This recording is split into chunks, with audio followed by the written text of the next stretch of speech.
Hi అండి, good morning, నమస్తే. This is breakfast time.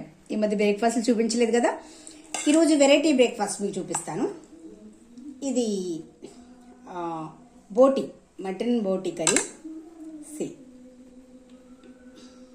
గొడ్డాలు ఓదొచ్చు, and fish curry కూడా.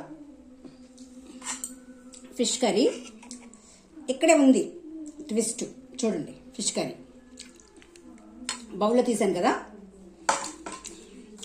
ఇప్పుడు ఏం చేస్తామంటే గంజన్నం. ఇదొక స్పెషల్.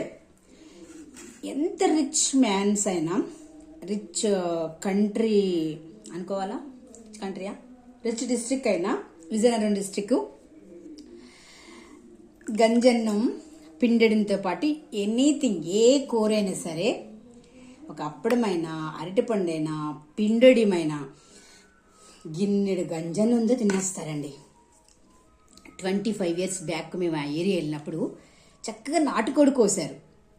విజయవాడ ఈ డిస్ట్రిక్ట్లో, గుంటూరు తెలియదు నాకు, విజయవాడ డిస్ట్రిక్ట్లో గారెలు వండుతారు, నాటుకోడి కోస్తారు, లేకపోతే పరవన్నం, పాల తాలికలు.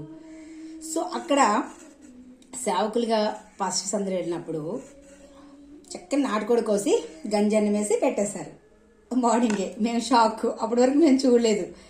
ఇదేంటి గంజన్నంతో వేడివేడి అన్నం పెట్టుకుని సంప్రదాయకంగా చేయొచ్చు కదా అనుకుంటే, వాళ్ళకి ఇదే సంప్రదాయం అన్నమాట. ఎంత ఎలాంటి వాళ్ళు వెళ్ళినా కూడా. సో ఇప్పుడు కూడా ఉన్నట్టుంది, అయినా కూడా వాళ్ళు చాలా వెరీ స్ట్రెంగ్త్గా ఉంటారు. ఎందుకు చెప్తున్నానంటే, గంజన్నంలో ఎంత మంచి కర్రీ అయినా సో కప్పుతో పెట్టేసుకుని తింటూ ఉంటారు, మీకు తెలిసే ఉంటుంది. సో ఒక్కొక్క ప్రాంతానికి ఒక్కొక్క అలవాటు ఉంటుంది. చాలా హెల్తీగా ఉంటారు గంజన్నాలు తిని కూడా, ఆ ప్రాంతపు అలవాటు అనమాట. కొన్ని ఏరియాల్లో పికిల్ ఎక్కువ వాడతారు, కొన్ని ఏరియాల్లో చారు ఎక్కువ వాడతారు, పులుపు చారు. నెల్లూరు పులుపు ఫేమస్, చేపల పులుసు అంటారు కదా. కొన్ని ఏరియాల్లో మసాలాలు, కొన్ని మన భారతదేశంలోని కొన్ని చోట్ల బ్రెడ్స్, చపాతీస్, ఎలాగో ఇక్కడ కూడా అలానే. ఓకేనా, గుడ్ ఇన్ఫర్మేషన్ కదా. సో లైక్ చేయండి, షేర్ చేయండి, అండ్ మా ఛానల్కి సబ్స్క్రైబ్ చేయండి. ఓకే, చూస్తారా ఎలా తినాలో? సూపర్.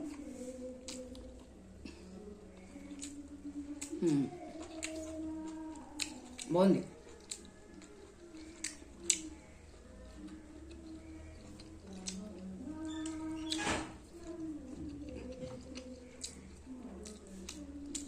గంజన్నంతో మటన్ బోటి సూపర్. కొంచెం ముదురు మటన్ వేసిన బోటి వేసి ఇచ్చారు. అనివే